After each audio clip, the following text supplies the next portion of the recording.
Okay, so today what I'm going to talk about is my time that I did in the California Youth Authority from 1990 to 1992. I'm not going to go into full details of everything, just a little bit of how I made it through those times. You know, so 1990, I was convicted of 2 assaults with the use of a firearm. I caught 5 years for each charge, so total of 10 years. That was the first time getting locked up. I had been to police stations before and all that, but I had never did any time. Never spent any time in jail. I was always I was always getting released, and then I would get DA rejects. I think I had like 10 of them. By the time I got convicted for the crime that I committed, I had probably close to like 10 DA rejects. So I would always get just kicked out. I would get picked up and sent home, be put on probation, no big deal. So I get convicted of the 10 years, and then they sent me back to Central Juvenile Hall. I was there for a few days. And then from there, they sent me over to Norwalk, SRCC, which is the reception center for any youth from Southern California. You had to go to SRCC, which is on Bloomfield in Norwalk. From there, you go through like an evaluation process, and they figure out, what they're going to do with you, how much time you have, and where they're going to send you. And when you're there, they give you like back then, I don't even think there's youth authority anymore, but when I was there in 1990, they gave you 3 options. They let you choose 3 options where you wanted to go. Most people that were in from Southern California wanted to go to Nellis because it was in Whittier, so they were close to home. Others wanted to go to Ventura because, again, it was Southern California. Ventura also housed girls there. Even though they're on a different side, there was girls there. I don't know if the guys thought that they would be able to mess around with the girls here and there or what. I don't know. But that's the reason why they wanted to go there, because I know that in Juvenile Hall, if you were in Sylmar in San Fernando Valley, you would go to school with the girls and get to communicate with them and hang out with them and stuff like that. But the youth authority, I don't think they did that there. I don't think they went to school together and all that stuff. I have no idea though. I didn't go there. So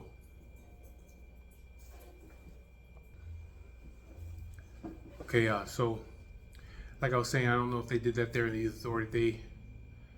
They allowed them to communicate with each other or go to school with each other. So, but I think that's why a lot of guys wanted to also go to Ventura.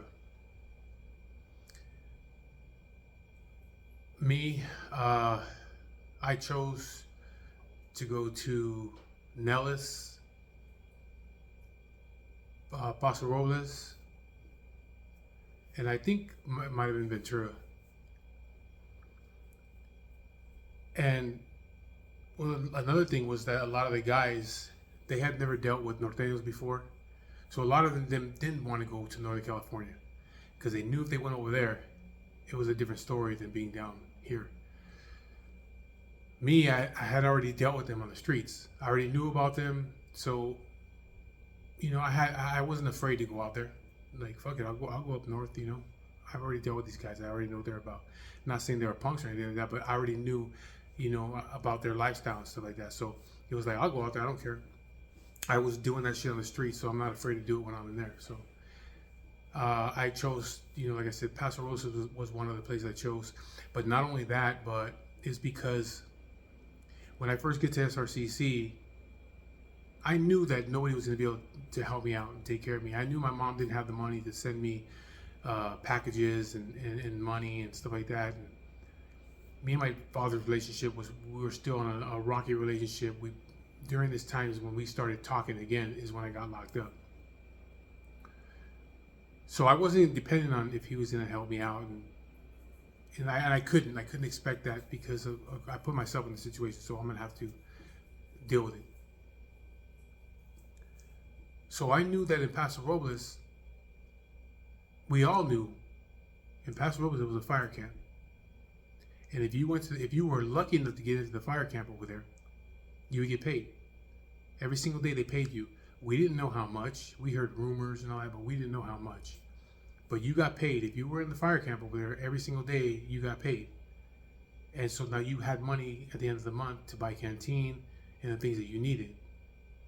If you went on the main line, you didn't get none of that shit. Unless you went to a unit called Avenal and you worked in the kitchen. Those guys all worked in the kitchen and the laundry. All them guys got paid. And I don't know what they got paid because I never made it to that unit. But all I know is they all worked in the kitchen. They all worked in the laundry. They all got paid. So I said, well, if I get out there, maybe I'll be lucky enough to get into that camp and I can make money and I ain't got to worry about nobody taking care of me. So when it was one day, I was there for a month. They do evaluation on, that. I went to go see the parole board, and the parole board dropped my my 10 years. They dropped it down to 8 years. And so, that was that. They don't tell you where they're going to send you, though. I remember I was there for a month, and then they had one day they said they called all our names out through the hallway. We're all in our cell. They call our names out, said, pack it up. You guys are all out of here. Put your stuff. They gave us a box. It's like, I think, a 12 by 12 box. Put whatever you have, which we didn't have much because you couldn't really get shit over there. But before that, before all that, while I was there, I was told that if you worked in the kitchen at SRCC, that any food that was left over, you could take it back to the unit. So if you worked I don't remember being paid. I don't remember if they paid us. They might have, but I'm not sure. But I do remember that whatever food we made in the kitchen, whatever was left over, which is usually a lot, we could take it back with us to our unit. So whether it's cakes, cookies, cereal, anything that we made. So I knew I could make money not make money, but I can get canteen. So yeah, we did get canteen there at SRCC. We didn't get a lot. You didn't get to spend a lot of money, but I knew that if I could bring food back, which like the cakes and the sweet stuff, I can get things for it. I can barter with other people. And so I said, fuck it, let me apply, try to get a job over in the kitchen. So I did. I got a job in the kitchen at SRCC, and I started working in there. And I started learning. There was a chef dude there that he was in control of everything, and he was in a guard and all that stuff. He was from the outside, and I worked in the morning. We did the breakfast. After breakfast, we cleaned everything up, and then we made all the sack lunches for the whole institution. And that went out in the afternoon. We come back in the evening time, early evening, start doing the dinner. Every time we made things, we got to take it back. So I would take back, we used to make these big sheets of cakes, but we would give a big piece about this big of cake. Everybody loved the cake, so I would take back big pieces of this cake and get top ramens for it, get some deodorant, whatever I could. I got a little AM/FM radio about this big, little black AM/FM radio with a headset, earplugs, and I would listen to music in my cell. And so that's how I was bartering with people, getting things. So I figured I needed to try to do the same thing when I got up north. So so that's the reason why I applied to try to get up to the Paso Robles, because I knew there was a fire camp. I knew I can get paid, and I didn't have to depend on my family to take care of me while I was there. Well, when they told us that time to pack it up, after about a month, we put all our stuff in the box. They cracked the doors. We have our boxes. We come out. We put them in the day room. We're sitting in the day room waiting for them to fucking bring the big Grey Goose in. Cause we went on a bus that was like a big Greyhound. I think might have been the sheriff's bus. So anyway, we're sitting in there, and our boxes are all we brought our names on them. and our YA numbers on them. When we went to go pick up our boxes to go get on the bus, it had written on there where you were going, because that box was going to go under the bus. So the bus was headed north. We knew that because the first few boxes said Paso Robles on it. So we knew the bus was headed north. Some of them said other units like Chad and whatever else was north further. But we were going, some of us were going, and I seen my box right there. It said Paso Robles. So I was happy to be going there. I get out to Paso Robles that day. It takes about 6 hours to get out there. We get out there. We were able to pick a cellmate. Right when we get there, they strip us out right in the middle of the day room, strip everybody out. And then the guard says, hey, check it out. Either you pick somebody to sell it with, or we're going to pick that person for you. So pick somebody you know you can get along with. And I picked one of my partners that I had became close with. I asked him, hey, you want to sell up? He's like, yeah, let's do it. So me and him sold up together. And everybody started doing their thing, started picking their partners they want to sell up with. So we're in a reception unit called a Royal, which was a new building they had just built maybe a year before. It was the newest building there. All the other buildings were built like in the 60s or whenever that place was built in the 50s. But this is a new unit. It was 2 units together with a big wall in between and one big guard tower in the middle. They could see both sides. We couldn't see nobody over there. We couldn't hear nobody over there, but they could from the top. They could see both sides. So when we get there, they will also evaluate you there. Each unit had a different program going on. Avenal was the kitchen laundry unit. San Simeon was with guys that had like juvenile life, which meant that you were going to turn 25 and then they'd boot you out. 25 years old, that was juvenile life. They can only keep you to your 25th birthday. They didn't have to boot you out no matter what. Unless you caught another case inside, you could have as many rights as you wanted. Didn't really matter. They have to boot you out at 25 years old. Those guys were in San Simeon, but in San Simeon, since you were going to be there so long, they gave you opportunity to go to college courses, to get your high school diploma, GED. Then you could take college courses. So guys that were going to do a lot of time, like my cellmate, he had a lot of time. He was down for murder. He chose to go there because he wanted to try to go to college. Then there was Los Osos East and Los Osos West. They were next to each other. And these 2 units were drug programs. I'm pretty sure they were both drug programs. So if you had a drug issue, if you got busted for dope stuff, for drug issues, you went there. No matter where you were going to go there, you had to go to that program. There was other units there. One of them was, I think it was Shalam or Cayucas. One of them was just for the fuck-ups. All them dudes there were fuck-ups. They were always in trouble. They were always doing shit, trying to stab people. They were always fighting. They were the most violent out of anybody there. They went to that unit. Well, you pretty much got sent to that unit if you acted up. That's where you were going. Then they had like another unit that was off to the side, and it had a fence around it. So you're already in an institution with a fence around it, but this unit had another fucking fence around it with barbed wire on it. It had its own yard, but in the time that I was there, I had never seen anybody in that yard. It looked like a desert town. There was weeds growing up everywhere. It looked like there was nobody even in that building. I had never seen anybody come in or out of that building the whole time that I was there. But that was that was like their shoe program for the youth. You went there and you never came out of there. I had never seen anybody come out of there. I never met anybody that came out of there. So that was their hole.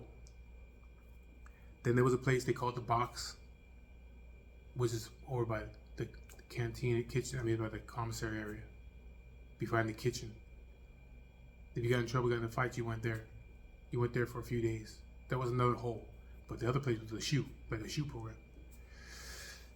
So anyways, there's different units, but in the back area is where there was the fire camp. It didn't have no fence around it. It was in the institution, but there was no another fence around that. They had a handball area. They had a big field.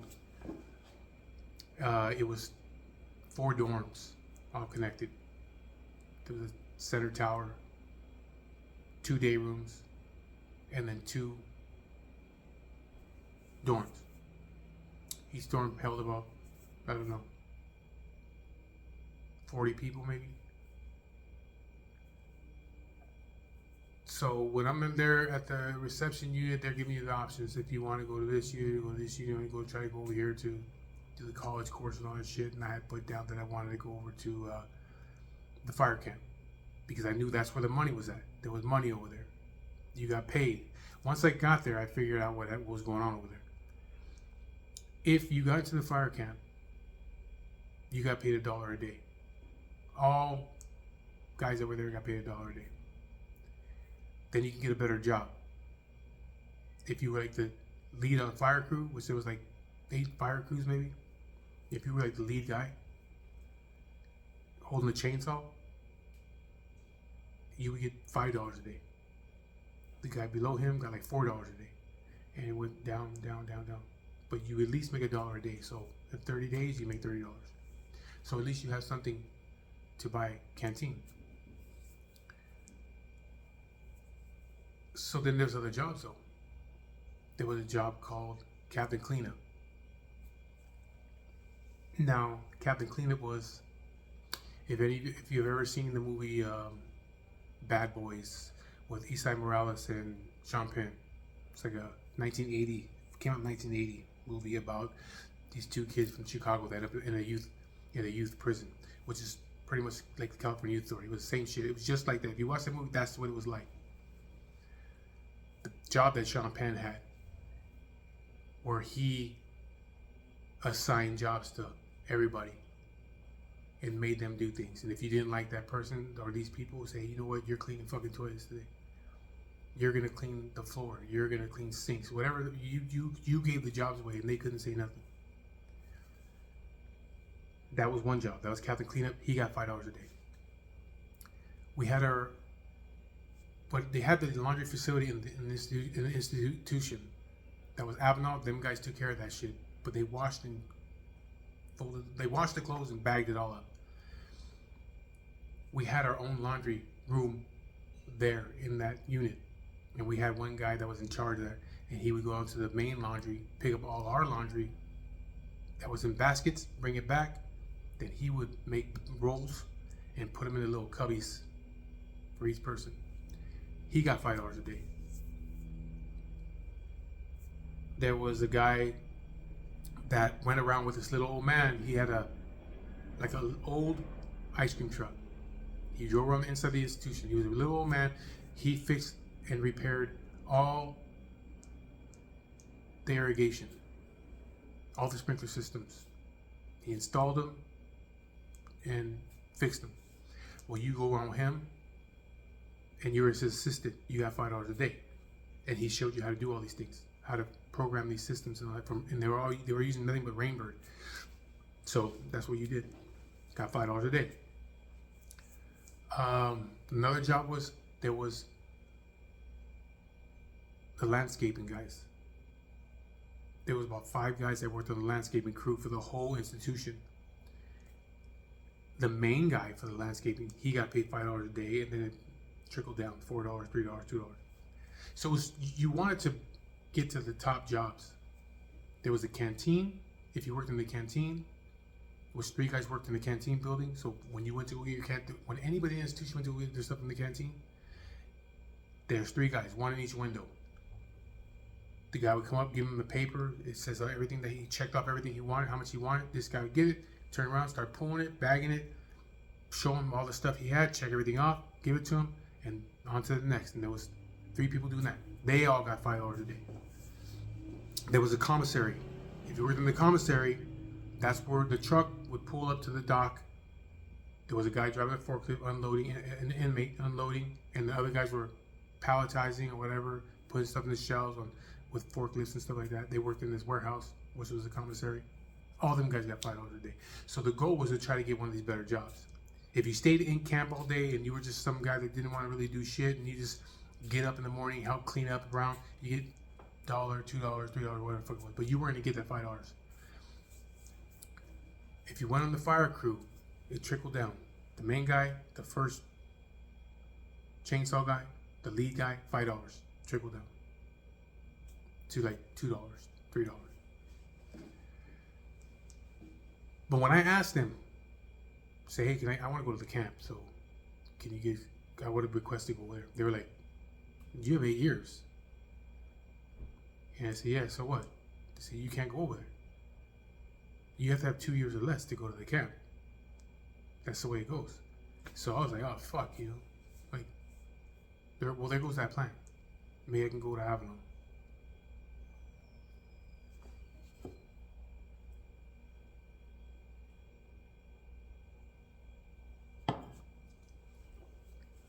Because over at Avalon, you can have more time.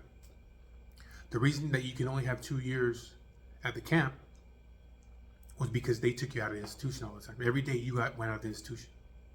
So they're afraid, do that 8, 9, 10 years. You get them out there. Because we used to work in the city sometimes, in the city of Paso Robles, that he would take off. But they figured a guy with 2 years or less, he wouldn't take off. So I said, well, there goes that idea. Let me try to get over to Avalon so I can make some money over there.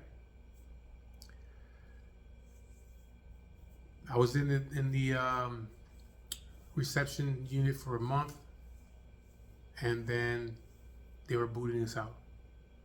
They're bringing more people in. So I ended up in the unit next door, which was Pismo. Pismo was like kind of like a place where they didn't have a room for you somewhere else, so they put you over there. You'd be over there until they found room for you somewhere else. Everybody else got to go to their units, wherever they were going, do their time. I go over in Pismo. And I didn't want to be over there. You ain't going to make no money over there.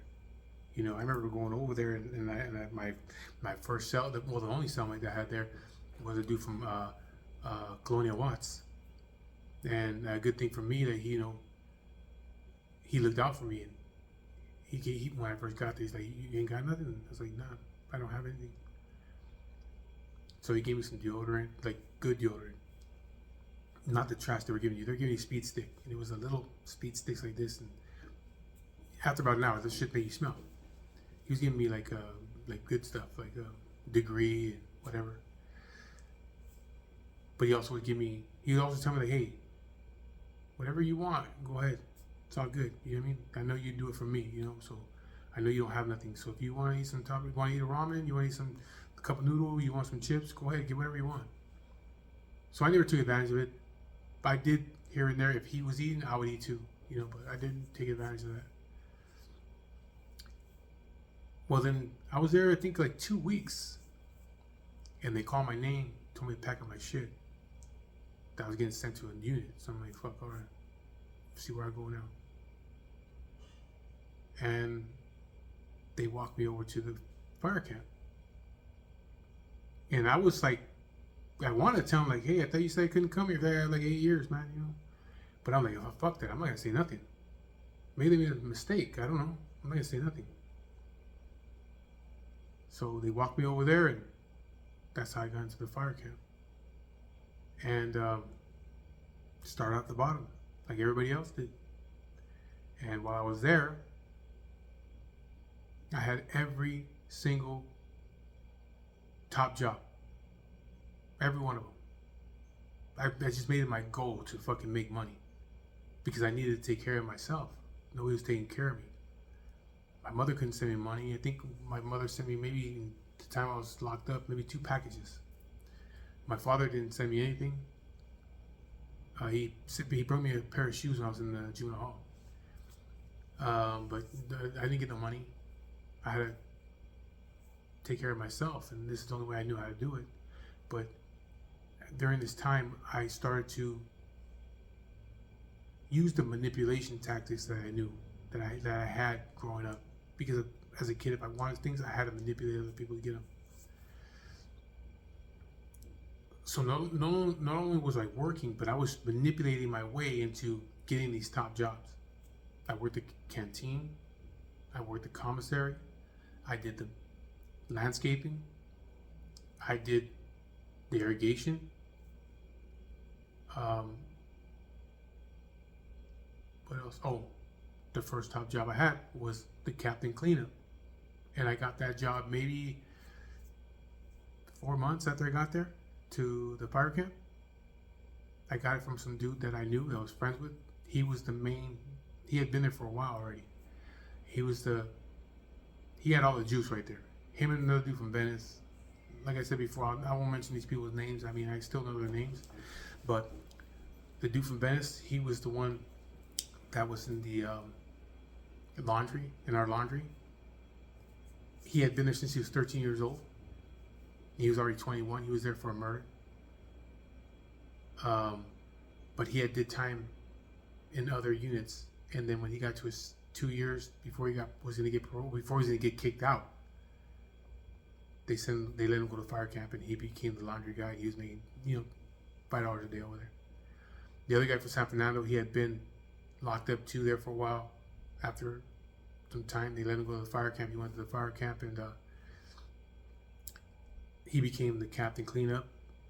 And then I would work for him. I started being friends with him. I wanted his job. I knew he was going to be getting paroled soon. So I kicked it with him all the time. Me and him became really tight,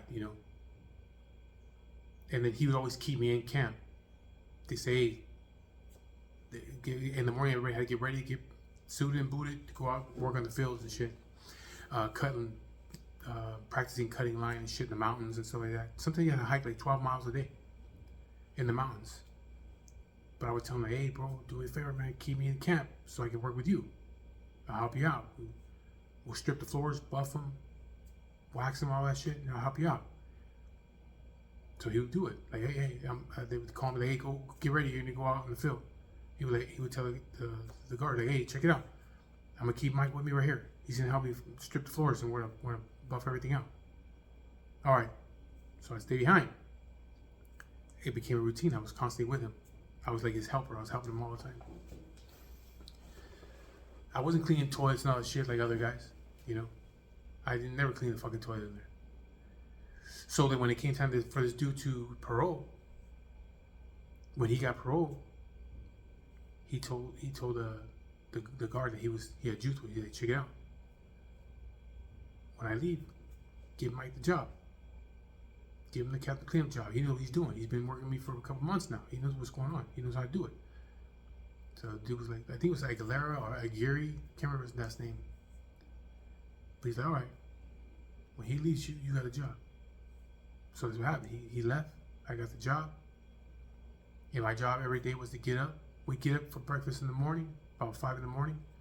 Go down to chow hall. Have breakfast, come back. Everybody go to their bunks. And then I would get all the new guys. Anybody that was brand new. We all had different colored shirts on. Guys that had already been there for a while had green shirts.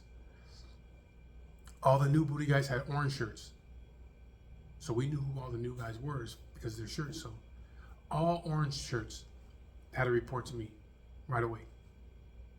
If there wasn't enough orange shirts to do all the jobs that I needed done, then I picked the green shirts.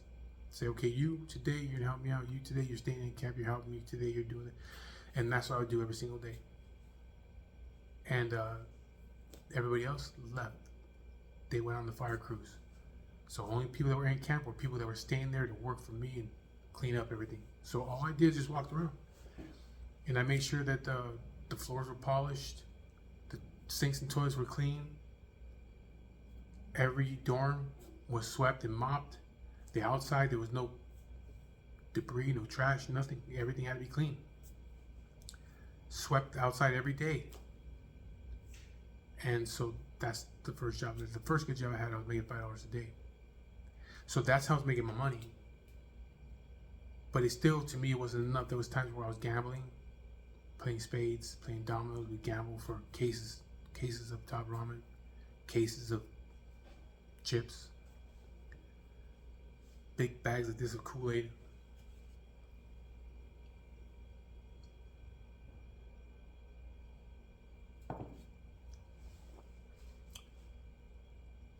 But then I found out another way to get by, to get more. And that was using manipulation tactics on females on the outside. At one point, I had 18 different girls writing me. And I'm not saying women, because I was only 15 years old. So these girls were like 15, 16, 17. They were young. They were teenagers. I used to write them letters, and I get hooked up to other guys. You know, look at the people's photos, like, who's this chick? Oh, that's my wife's sister. I mean, my girl's sister, my girlfriend's sister, or that's my cousin, or that's a friend of mine. She's from my neighborhood, my homegirl. Hey, what's up, man? Get see if she wants, if I can write her, you know. So that's how we were getting these girls. And then then you had to start to work them. You had to start working them, manipulate them. You know, tell them how special they were to you, and thank you. You know, all that bullshit. Thank you for taking your time to write to me, and it means so much to me. I have nobody. I'm pretty much here. I'm alone. I have no family, and I have nobody writing to me. So I really appreciate your time out of your life that you give to me. The little time you give me, it means a lot to me. Shit like that. Just throwing this shit out there, planting the fucking seed, planting the seed, because I needed things, you know. And some of the times, like, you know, I really didn't need it. I already had stuff, you know. I was making this money on my own. But it's the greed. You want more and more and more. And plus I had like say for instance, my homeboy from San Pedro that I was real close with. You know, if he didn't have nothing, then all I had to do was write a little letter, throw that drag out there. You know, can't wait to get out, can't wait to see you, you know what I mean? We're gonna spend some time together, you know. All that bullshit. We're gonna get together, have a relationship, and I'm gonna spend all my time with you, and I ain't coming back here, you know, and as long as I got you in my life, you know, all the fucking drag. And at the end of the letter, it's like, you know, he sent me a small package, you know, a couple items. I ain't got nothing, you know.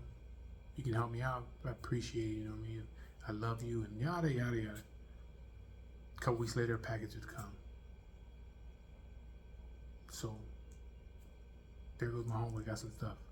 I got a little bit, I give him some. That's what we were all doing. We all had to take care of one another. People that were in your circle, you had to help take care of each other. We had to help take care of each other. If you didn't have it, and I had it, I give it to you. You know what I mean? Because I know that you're going to do the same thing for me. So that's what I needed these girls for. Instead of coming out of my own pocket with the money I was making, I can get into their pocket. And they were young. You know, it's not like they had jobs. They probably had to get, you know, $20, $30 from their parents, you know, lie to their parents or some shit and say, hey, you know, I need $20, $30 to do this and this and that. But they were out buying stuff, sending the package. But we were all doing it, you know, and that's how I was manipulating them.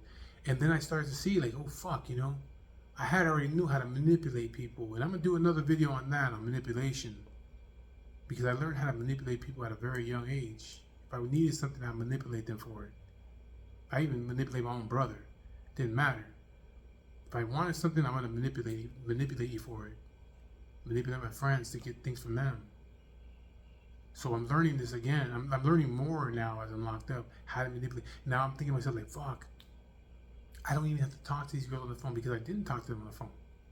Like I said, they were teenagers.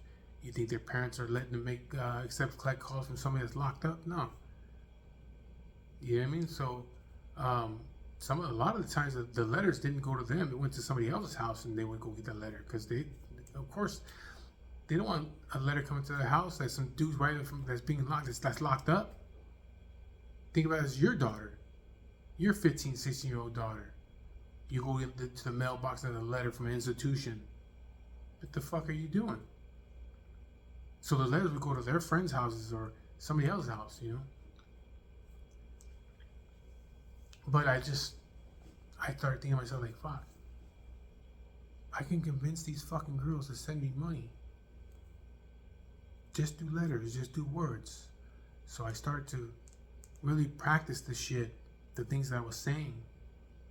And I started to learn more and more about manipulation and how to plant the fucking seed into somebody's brain. And just keep feeding it and feeding it and feeding it until I got what it was that I wanted. Even if it took me using the word love to tell them, like, I love you. And a lot of the times, and I'm not gonna fucking lie, honest truth, a lot of these girls were people that I would not see on the outside. You see what I mean? A lot of them were like fat chicks, not good looking girls, because they were the easiest ones to fucking manipulate. They were so easy to manipulate.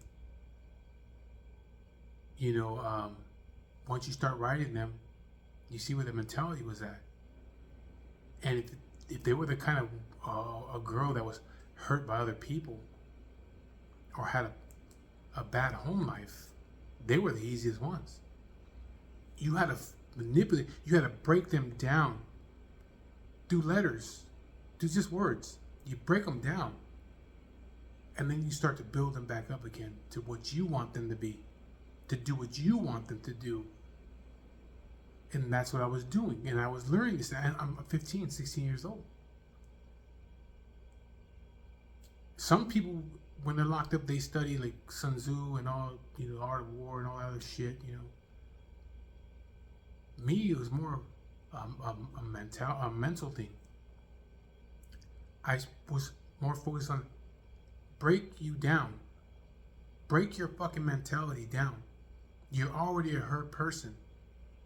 So I'm going to break you down even further than what you already are. And then I'm going to build you back up little by little with the way I want you to be, to do the things I need you to do for me. And that was my focus. And that's how I was surviving. That's how I was getting things I needed. That's how I was taking care of my partners and myself. You will open my fucking locker and you'll be full.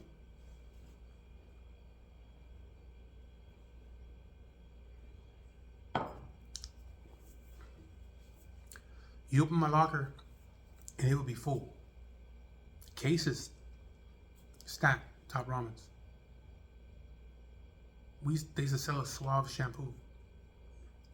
Everybody loved the strawberry Suave shampoo and conditioner. I would have like 5, 6 shampoos, 5, 6 conditioners. We all used baby powder, Johnson's baby powder.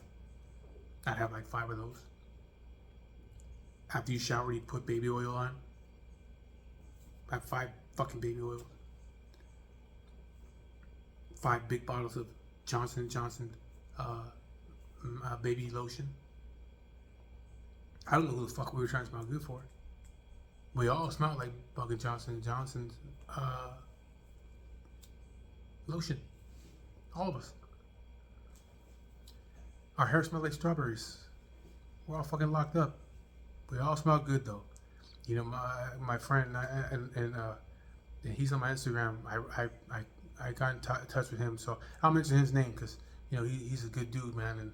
And that's my homeboy Night Out from West Side 18th Street. I found him on Instagram, and he was there with me. He'd tell you, we all smell good. We all use baby powder, baby oil, baby lotion, strawberry Suave shampoo, and Lever 2000 soap. You know, but I always had stuff. I never went without. Once I learned how to manipulate my way into the jobs, because I had all the good jobs, and that dude would tell you, I worked in the canteen. He'd tell you, I had the good jobs. The only job I didn't have, I was never the lead on the fire crew because I didn't want to be on the fucking fire crew. I did not want to be on the fire crew.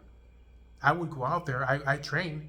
I got certified as a wildland firefighter. That shit is hard as hell.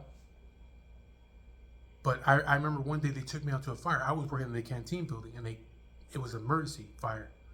Everybody had to go. So I was in the canteen. I came back from work and they say, "Hey, get suited and booted. You're out of here. Put you on a fucking on a van. You're gone. You got to go to this fire. We need everybody over there." So I'm like, shit, man. So I got everything, got all my shit, my gear, my backpack, all of my shit I had. Boom. Got on, just me. They put me on a van. Took me. I think it took me to, I think it was, might have been Santa Barbara area. They took me far. I was one of the last people that they had. And everybody else was already there.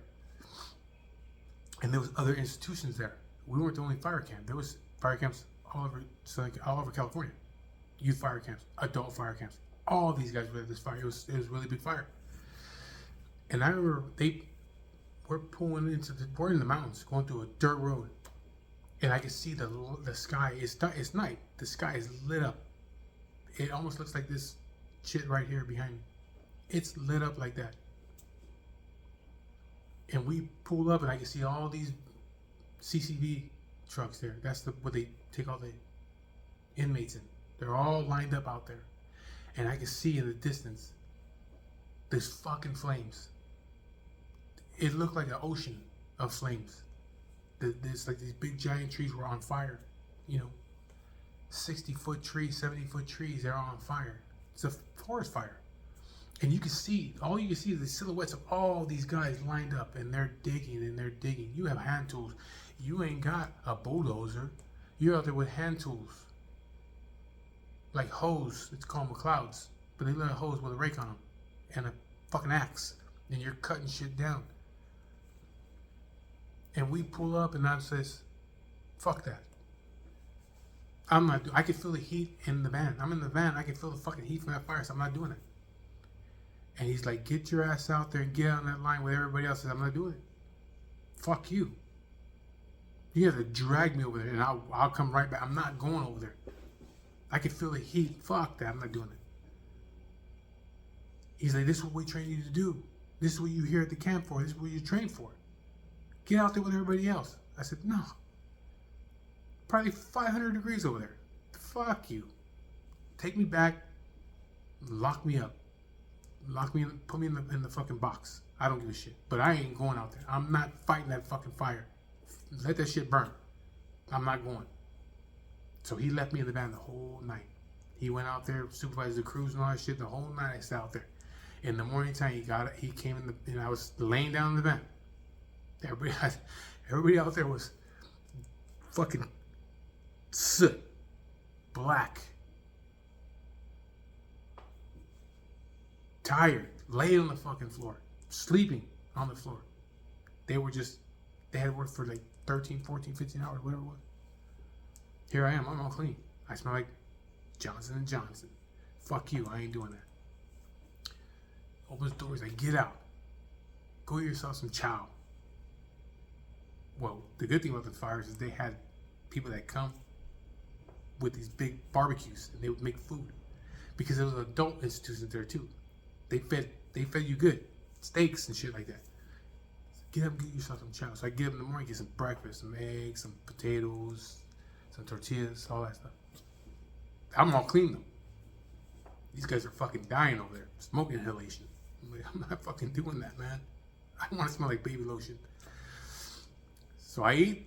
They put me back on the fucking van. Boom. Send me back. Guess what? Straight to the hole.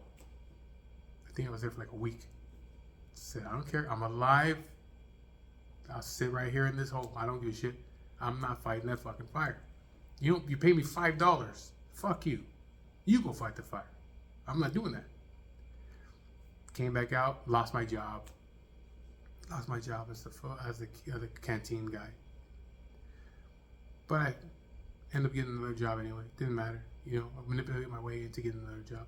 But that's how I survived. Until I finally got parole. And I manipulated my way through the whole thing. Even went to the parole board. I went to the parole board and because they called me and say, you're going to parole today. All right. So I had my clothes that we didn't have irons on our clothes, so we get our clothes and put like soap on them. We flatten them out the way we wanted them creased. We put them under our mattress, set the mattress on top, and we leave them like that. Months they would sit under there.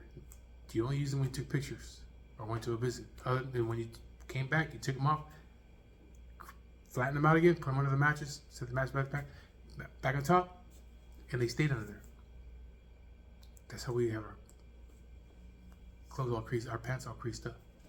So you go to Pro Board. So I pulled my pants out from under the mattress, got dressed, put on my blue state shirt, tucked it in, try to look presentable, you know. Had my state shoes on, polished. Went to the Pro Board. Didn't think I was gonna get pro because I got shot down the first time. So like, I'm not gonna get pro. I got fucking 8 years. They're not gonna pro me. I'm gonna at least do like 4 or 5 years before they even consider it. So I go over there, but I go over there with that mentality of manipulation, and walk in there and sit down and professional. Look each person in their eyes when I'm talking to them. Be sincere. Answer the questions like that. You gotta come with answers like that. You can't be like, they don't hear all that bullshit. They know you're fucking thinking of an answer. You should have an answer like that. And so I'm quick. I've always been quick with my answers. You ask me something, boom, I can lie to you in a second. It's not like I have the lie waiting, but I can fire off a lie to you in a second, boom, if I need to. So I go in there and I do my thing. I do my magic show. And they say, okay, wait in the hallway. We'll call you back in here. I go in the hallway thinking like, these fucking guys didn't play yet. He still got another 6 years to go. And they call me back in and say, hey, you sound sincere, and we're going to give you the opportunity. We're going to parole you. And I was like, I wanted to fucking jump him down. I couldn't fucking believe it. It was like a fucking miracle. I had 8 years. I'm like, whoa. But I just, okay, you ain't gonna regret it. You'll never see me here again. I'm gonna go home, get myself together, and I'll never come back here again. I promise you that. I take off. And I remember walking between the units in the back. Walking in the back. And that's where all the back of the units, they had all their yards all fenced off. And all the guys are out there in each unit. They're out there playing basketball, playing handball, lifting weights. You could always tell when somebody was coming from Parole Board because it was a day that was no visits. Visits on the weekends. This is a weekday. So we could always tell who went to parole because they'd be all creased up, nice, neat, hair all done, smelled like baby lotion. And I remember like I'm walking and I'm happy, but I'm not smiling. I'm just walking, have my head up, but you just got that pep to your step. And I remember guys coming to the fences. There's 4 units on this side, so they are coming to the fences. Not all these guys know you. Some of them do know you from other institutions or from the juvenile hall. And I remember walking by a certain unit, and there was a homeboy of mine that was from another neighborhood. He's from Gardena. And he called out my name. He comes to the fence, he called my name. He's like, hey, homie, you just got parole? I said, yeah, I'm out of here. And then all the guys right there, they don't know me, but they're like, all right, homie, hey, get laid for me, homie. Take it easy out there, don't come back, and blah, blah. Some guys out there fucking around, like, we'll see you in like 2 months,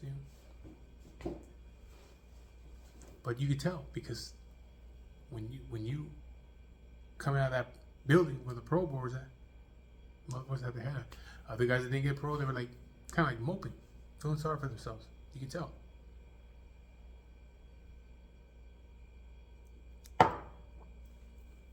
So I get back to the unit, and as soon as I walk in, the guards that were there, you got parole, huh? I said, yeah. Fucking out of here. And I remember him telling me, he's like, yeah, you're out of here, but you ain't leaving today. And I'm like, why? He's like, because the last bus already gone. It's already gone. You won't leave till tomorrow. So you get to hang out with your homeboys for one more night. So I'm like, fuck it, I don't care. I don't care. I'll stay here one more night. No, not a problem. Go walk into the dorm. All the guys were out working the fields out in the mountains. So when they all came back, people had already knew I was going for parole. They had come right away. Hey, what's up, homie? What happened? Just got parole. So everybody, come in, shake your hand, blah, blah, blah. Then I called my partners over that I'm real close with. I said, here, this is for you, this is for you, this is for you.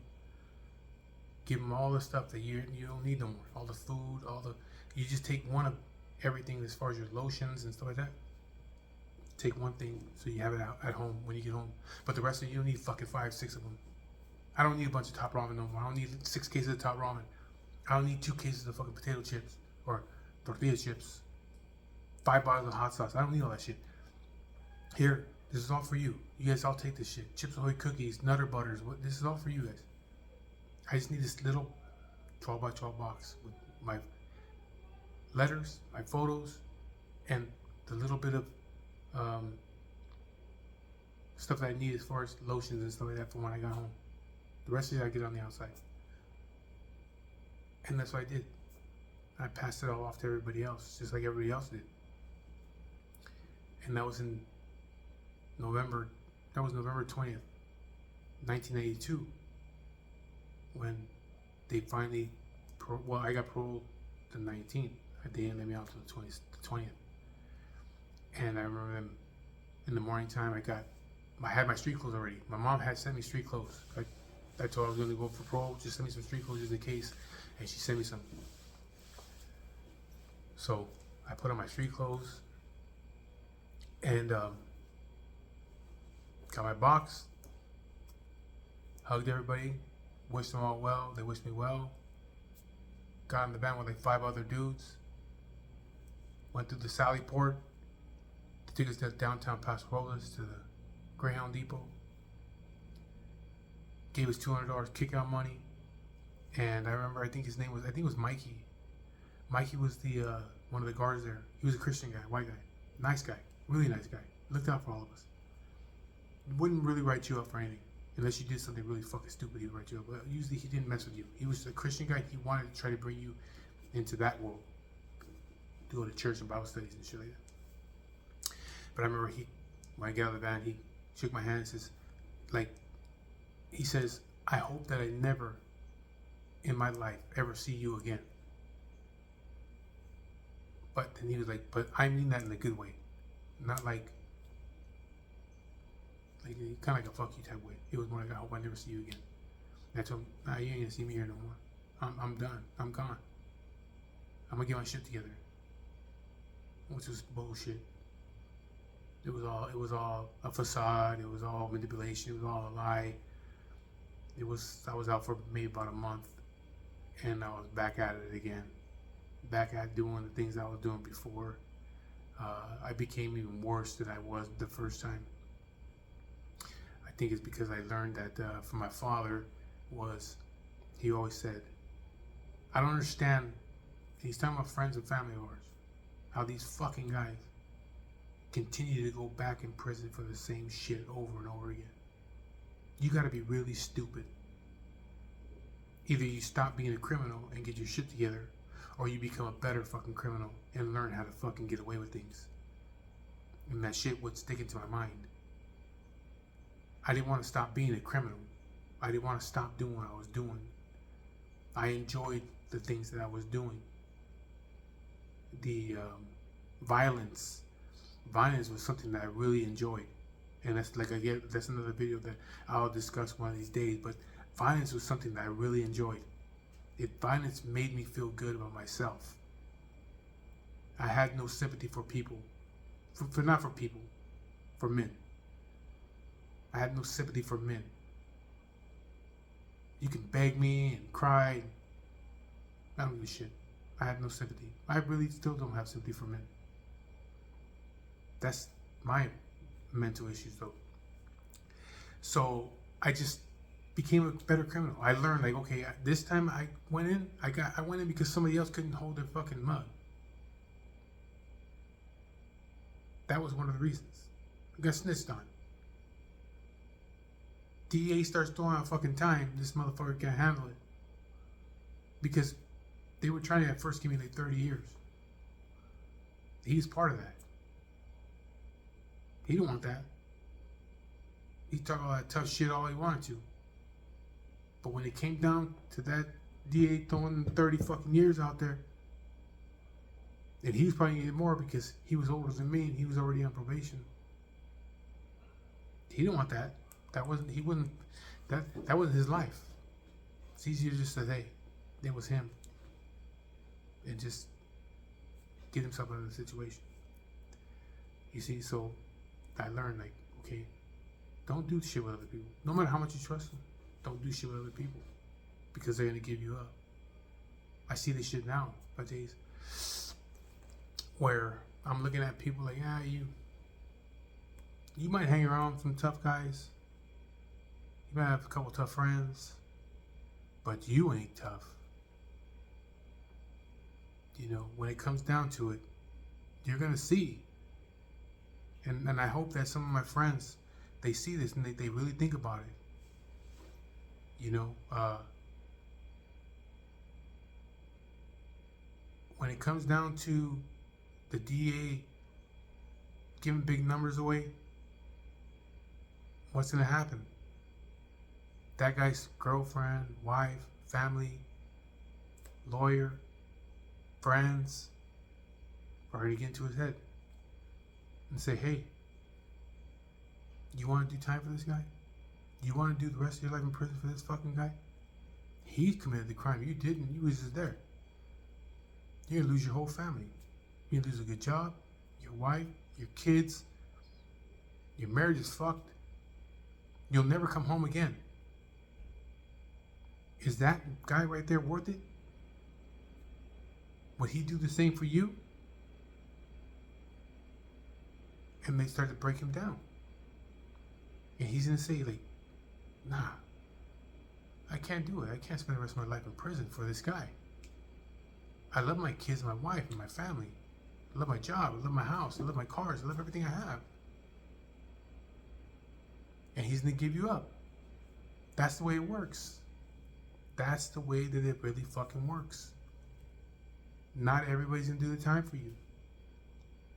The thing is that when you got involved, you knew the fucking rules. You knew what the consequences could be.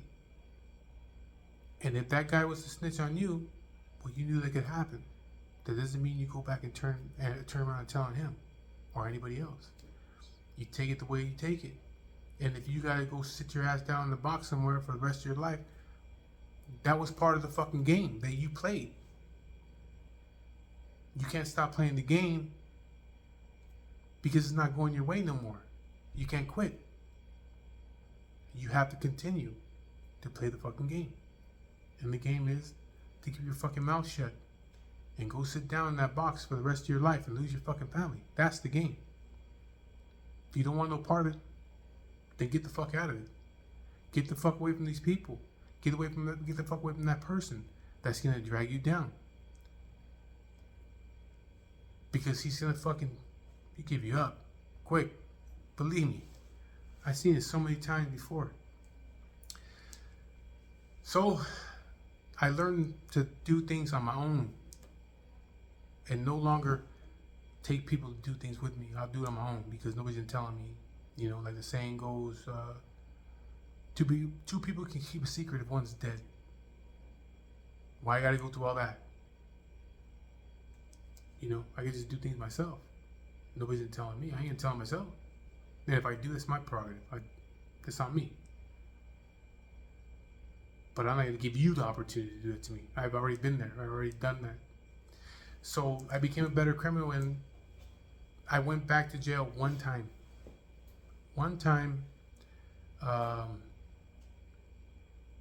2000 maybe, for like 4 days, West Valley. No big deal. It was a fucking bullshit assault. And that was that. I didn't go back again. I don't want to go back. I try to talk my way out of shit. But again, in another video, I want to talk about more about my own mental issues with that. Because the person that I was, I still am that person. I still am him. I can never get rid of that person. And I wouldn't want to. If somebody told me, hey, we can get rid of those thoughts, if you want, I say no. I don't want to. How would I live without that person? Do I want to be a fucking Citizen Joe? No. I want to be able to handle things when things need to be handled. Any situation. Not in a violent way, whether it's just talking. Or if I have to go that route and be that guy, I know how to be that guy. I know what to do. I don't want to lose that. I don't want to be a cop caller. That's not my thing. I'm not that kind of guy. I don't want to be that kind of guy. You do something to me, you do something to my family, then I'm going to do something to you. I'm not going to call the cops. If my friend calls me and says, hey Mike, got a problem over here with my fucking neighbor, bro. Can you come over here? I say, yeah. No problem. I still have a mentality. But it's okay. It's okay for me, I feel it's okay. If I have to sacrifice myself for my friend, if you need me, that makes me feel good about myself. I don't know how other people feel about themselves, or how people feel about what I'm saying. But that makes me feel good about myself to know that I am that guy that, to my friends, you call me and say, hey Mike, can you come over and help me out? Yes. I won't, I can't, not right now, I'm having dinner, you gotta do this, my wife's gonna get mad at me. Fuck that. Fuck that. You call me and say, hey Mike, I need you to help me out, man. This dude's acting up and I don't know what's gonna happen, I tell my wife, I'm gone, I'll be back. I gotta go help this guy. And she can be mad all she wants. It doesn't matter. I gotta go do what I gotta do because he's a friend of mine. Because I expect you to do the same fucking thing for me. That's my mentality. But do I want to go to jail? No. I don't want to go to jail. I don't want to fucking be locked up. And hopefully that shit never ever happens to me again. But that was my time. That was a time that I did. The only time that I ever did. I never been to prison. I don't pretend that I've been to prison. Actually, I'm kind of proud that I've never been to prison. Other people look at people that have not been in prison that are from the streets like me. Oh, you never did a prison time? No, because I'm not a fucking moron. I'm not a fucking idiot. I don't keep going back and forth, back and forth. I'm not fucking stupid. Learn how to be a better criminal. If you're going to be a criminal, you want to be a criminal, learn how to be a better fucking criminal. Because you're a moron. I don't like showering with other dudes. I definitely don't need nothing bad enough that I need to stick it in my ass. I don't want to live that life. You go ahead and do that shit. You like that shit? That's okay with you? Then you go live it. But that shit ain't for me. I'm going to do everything I can to stay the fuck out. And that doesn't include snitching and giving nobody up. I just know not to do shit with other people. If I'm going to go get locked up, it's because of my own stupidity, because something I did and I snitched on myself. Not because I'm going to let somebody else do it. And he gets to go free and be with his family and all that shit. Fuck that. I ain't doing that. So, yeah, I've never been in prison. Been to youth authority. Juvenile hall. Became a better fucking criminal. Became a better manipulator than you. So if you keep going back and forth, that should tell you something about yourself. Don't be an idiot. Get your shit together. And on that note, like I said, I'm gonna do other videos. I'm gonna do one on the manipulation, and I'm gonna do a video, on my own state of mind, how I think, because I have a lot of fucked up thoughts. I just know how to maintain myself. I learned over the years how to maintain myself. But then, that's that. 2 years I spent in the California Youth Authority from 1990 to 1992.